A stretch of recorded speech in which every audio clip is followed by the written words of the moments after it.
7, 6, start, 3, 2, 1, 0, and liftoff. Liftoff. Americans return to space as Discovery clears the tower. The Shuttle Discovery off the pad and in orbit tonight. From Cape Canaveral, NBC Nightly News with Tom Brokaw.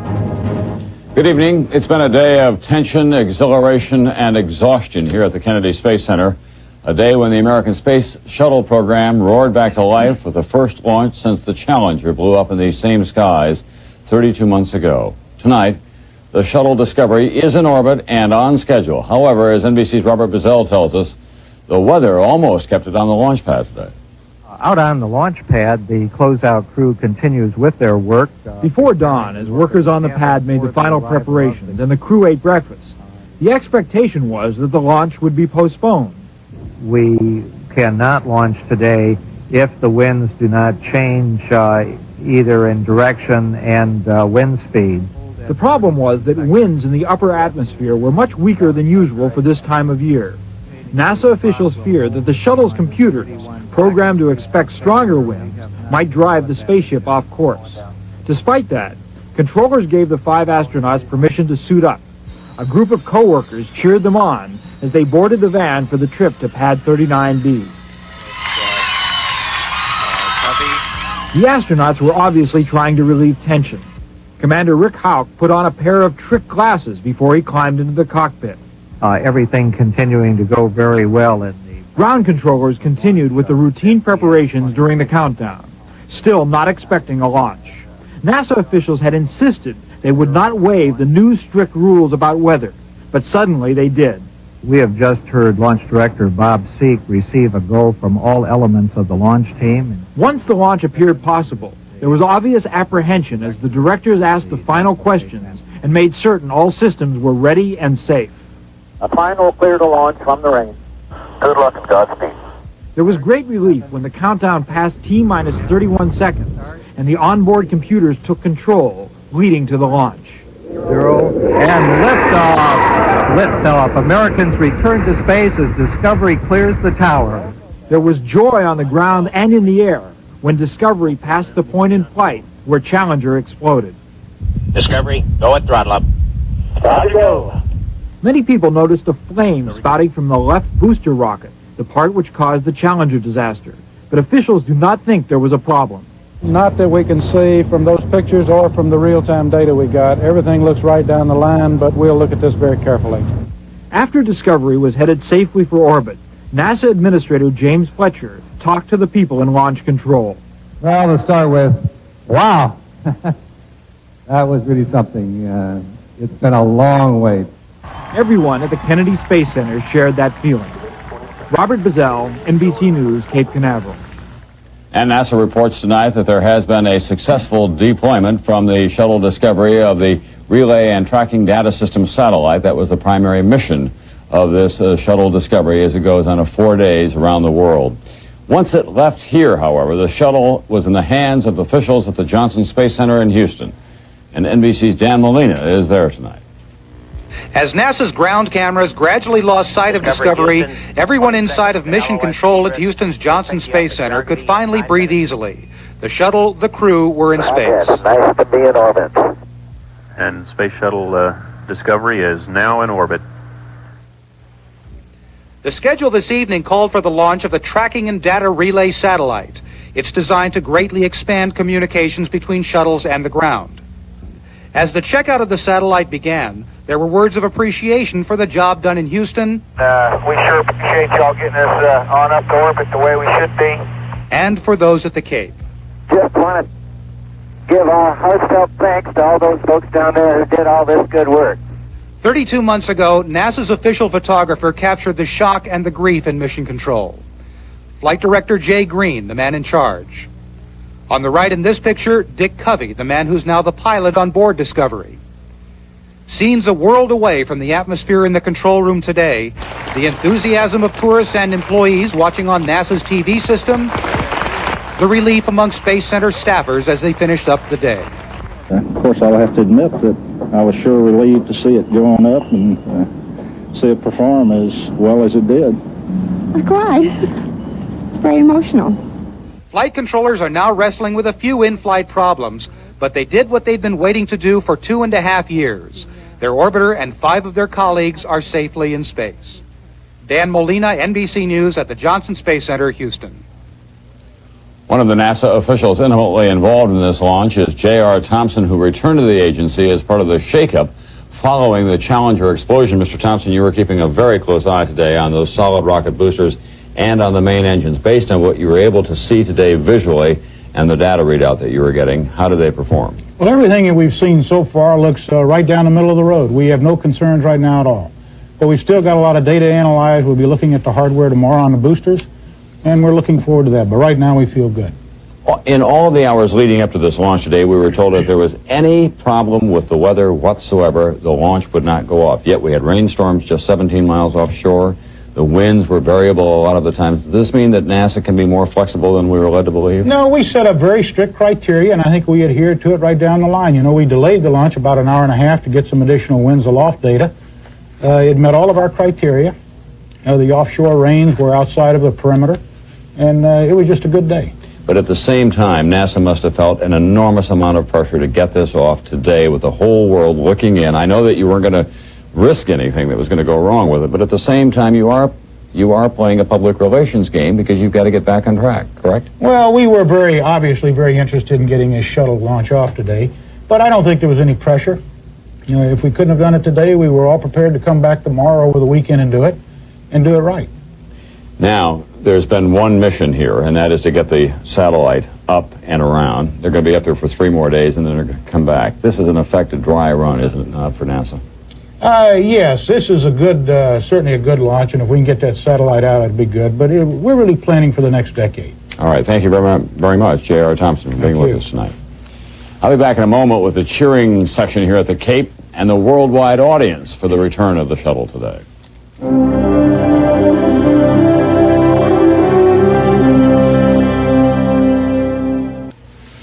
Here at the Cape, the launch of Discovery was cheered by a crowd estimated at 250,000 people. Many of them had waited for hours. However, as NBC's Noah Nelson reports tonight, they weren't disappointed.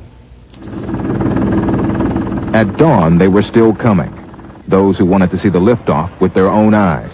More than 250,000 people lined the roads and packed the viewing areas. For many, the liftoff delays either heightened the anticipation or increased the anxiety, but the moment did come.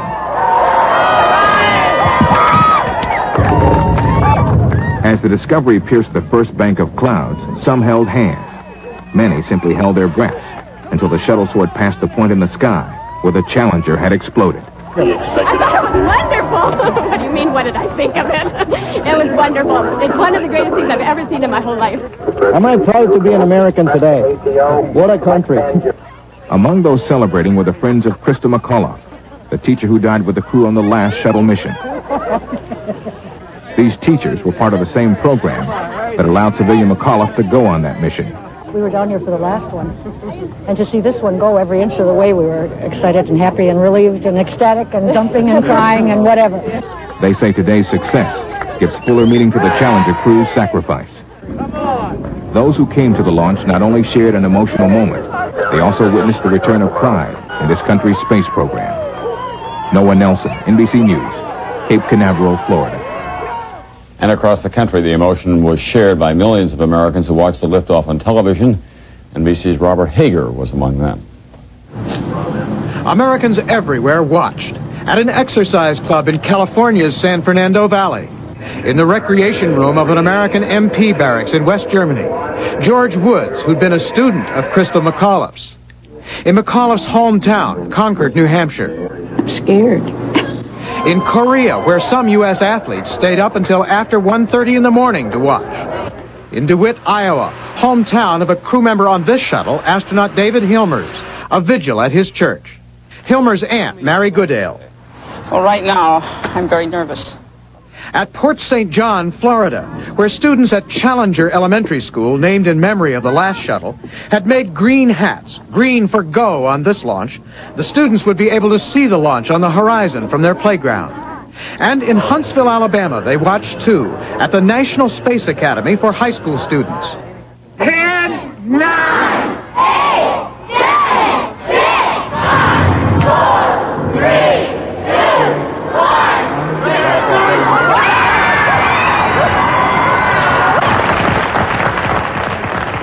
But now, a time for tension. Would the booster rockets work properly? At NASA headquarters in Washington, civil servants who've given years to the space program. A space agency secretary, Pat Boswell. And to sit here and see this one go out, and I say, is it going to make it? Is it going to make it? You know, and like when that separation of the booster and the shuttle, that was just like tension all went out. It's just like everything just drained all at once, you know. Cheers everywhere.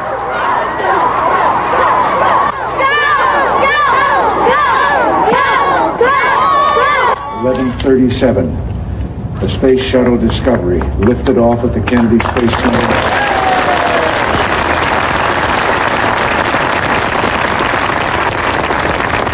He's now headed into orbit, and America is back in space. I don't know how to explain the feeling. It's just inspirational. Words just won't explain my feeling when I saw that soar off into the wild blue yonder. It was beautiful. In Concord, New Hampshire, another Krista McAuliffe student, Ann Ramos. What would Krista McAuliffe be saying if she had seen today's launch? She'd probably be psyched that, you know, everything went all right, you know. Tonight, Americans everywhere seem psyched. Robert Hager, NBC News, Washington. And two senators who have been in space were here at Cape Kennedy today. John Glenn of Ohio, the first American to orbit the Earth, and Jake Garn of Utah, who flew on an earlier shuttle flight. When the light winds at high altitudes threatened to postpone today's flight, Garn said that if NASA could only convene the Senate at 30,000 feet, they'd have more than enough wind to launch today.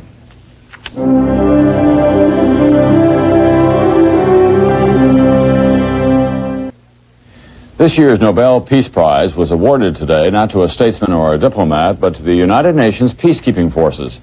The Nobel Committee cited what it called their decisive contribution to world peace in the last year, and NBC's John Cochran has more.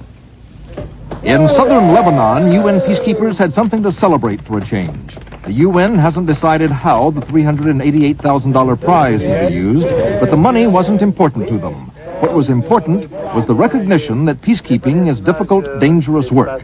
U.S. Marine Lieutenant Colonel Rich Higgins was a UN commander in southern Lebanon, where he was kidnapped in February. His wife has remained silent until today when she spoke with NBC's Jamie Gangel. We discussed the risks. We knew there were risks, but he was very proud of his UN association, and he was willing to take those risks for the cause of peace. Colonel Higgins led a UN observer team which is not permitted to carry weapons. The UN has armed peacekeepers in Lebanon, the Golan Heights, and Cyprus, and unarmed forces separating Afghans from Pakistanis, Pakistanis from Indians, and Iranians from Iraqis. The UN's part in securing a ceasefire in the Gulf War may have persuaded the Nobel Committee that it was time to honor the UN and Secretary General Perez de Cuellar.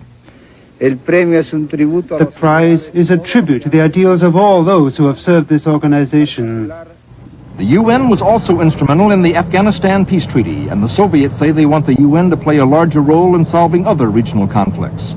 And even Ronald Reagan, who once thought the UN was hopelessly ineffective and biased against Uncle Sam, even Mr. Reagan now has good things to say about the UN.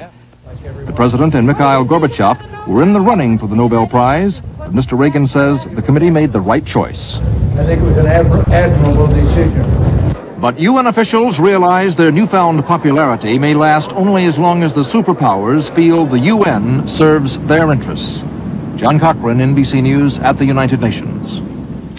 A Brazilian jetliner with 105 people on a flight from the Amazon to Rio de Janeiro was hijacked today by a lone gunman. The plane was forced to land, and the hijacker then killed the co-pilot and threw his body out of the plane.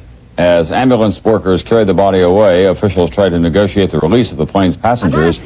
Details still are sketchy, but the hijacker reportedly injured two other crew members, and it's believed that the plane is carrying more than 400 pounds of gold. The Soviet Union today announced that an extraordinary session of its parliament, the Supreme Soviet, will be held this Saturday after an emergency meeting of the powerful Communist Party Central Committee. Sources say that both sessions will deal with the changing of the party's hierarchy and with new social and economic reforms. In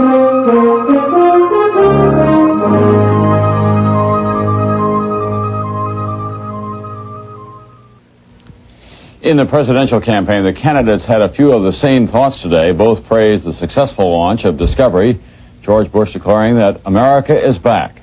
Bush plans to be in California Monday for the shuttle landing. Michael Dukakis said that he was very proud of the astronauts, and later during a campaign stop in New Jersey, Dukakis talked about the environment, saying that parents ought to be able to take their children to the beach without wondering if it is going to be covered with sewage. Dukakis appeared today with Robert Redford. Redford introduced himself to the crowd by saying, "Hello, I'm Dan Quayle." In Washington this afternoon, the jury trying columnist Carl Rowan on gun possession charges announced that it was hopelessly deadlocked and the judge declared a mistrial. One juror told a reporter that only 3 jurors voted to convict Rowan, 9 were for acquittal. In South Korea today, a violent student protest, the biggest since the opening of the Olympics. As many as 1,000 students clashed with police at Korea University. The students demanded the release of a jailed student leader. They threw hundreds of firebombs, and they were charged by police martial arts experts. The students threatened to disrupt the Olympics, but the fighting did not affect the games or the attendance.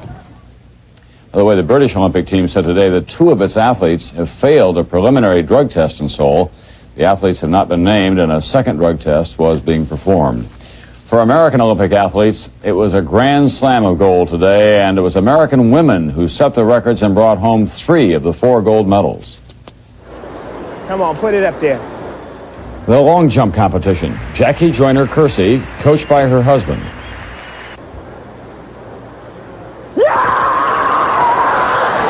Joyner-Kersee jumps 24 feet, 3.5 inches, setting an Olympic record, winning her 2nd gold medal at these games. Then her sister-in-law, Florence Griffith Joyner, in the 200 meters. Flojo breaks the world record for a 2nd time today. She wins a gold medal, and it's a victory for her husband and coach as well. In the women's basketball final, the U.S. beat Yugoslavia 77-70 to win the gold. It wasn't only the American women who shined today, however. John Smith beat a Soviet to win the freestyle wrestling championship in his weight class. Even before the decision was announced, Smith knew that he'd won the gold. I'll be back in a moment with more on America's return to space. Where do we go from here?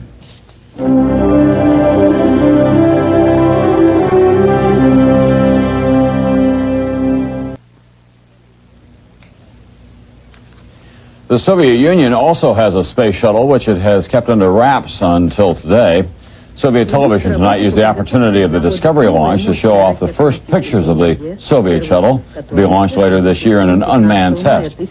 It is a virtual carbon copy of the U.S. shuttle. The main difference, unlike the Discovery and other U.S. shuttles, the Soviet orbiter has no main engines. The shuttle Discovery had barely left the launch pad today when space officials were thinking about the future of space exploration. What next for this country? Well, for one thing, a permanently manned space station. Plans for that were announced today. It will be a joint project of the United States, 9 European allies, Japan, and Canada, to be completed by 1996. At the State Department, representatives signed an agreement to build the station. The U.S. will provide $16 billion of the cost. It was described as a stepping stone for future exploration of the solar system. Where do we go from here? Well, NBC Science correspondent Robert Bazell is back with us now. Bob, how critical is a manned station to the successful exploration of space? Well, Tom, that's a very important question. A lot of people believe that the United States does not have a coherent policy about sending people into space. Should we go back to the moon? Should we go to Mars? NASA wants a big space station, but others think we should first decide where we're going from there. The space station NASA envisions will cost about $30 billion. It would allow 8 people to stay in orbit continually. The station would be used initially as a laboratory to study the effects of weightlessness and to observe the Earth, and later possibly as a stopping point for missions to the moon or other planets. But the station has become a focus of debate, both within Congress and among scientists. Congressman Bill Nelson favors the space station. I think that is the next logical step. It is not an end goal in itself. It is another means by which we move up and out. If we're going to have an expedition to Mars or build a moon base, we're probably going to have to build a space station first. On the other hand, unless you have a clear national commitment to those longer range missions, I think it's very difficult to justify the sort of massive investment NASA's talking about in this space station. Many scientists agree with Pike because they fear that the station will take away money from unmanned space programs like the Voyager missions. Such missions yield far more information than manned missions for far less money. And new scientific data that could literally change the course. McDonnell Douglas, which stands to make a lot of money from the station, has run ads pointing out that the Soviets have one. Shouldn't we be there too?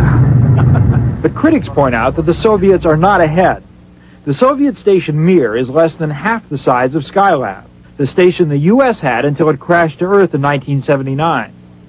Congress has given the station project only enough money to keep it going until next May. That will allow the next president to decide whether to build it. Bush and Dukakis are on the record as favoring a station, but they might change their views. I think there's a good chance that whoever is president of the United States is going to recognize when May comes around that, look, here's the $515 million I can save right away. Here's billions of dollars I can save during the 4 or 8 years I'll be in office, and therefore I'm going to make a decision for economy. The shuttle already has offered great adventure and inspiration. The question facing America is whether the shuttle is enough, or do we want to spend a lot more money to do more in space? Robert Bazell, NBC News, Cape Canaveral. For the moment, however you feel about America's future in space, this was a day to celebrate courage and achievement. When last we looked into these skies together, we shared a horror, a nightmare. Today, a triumph. A breathtaking combination of power, design, technology, and most of all, human spirit. We can never forget the Challenger, but now we can also remember the Discovery. That's Nightly News for this Thursday night. I'm Tom Brokaw. I'll see you tomorrow from New York.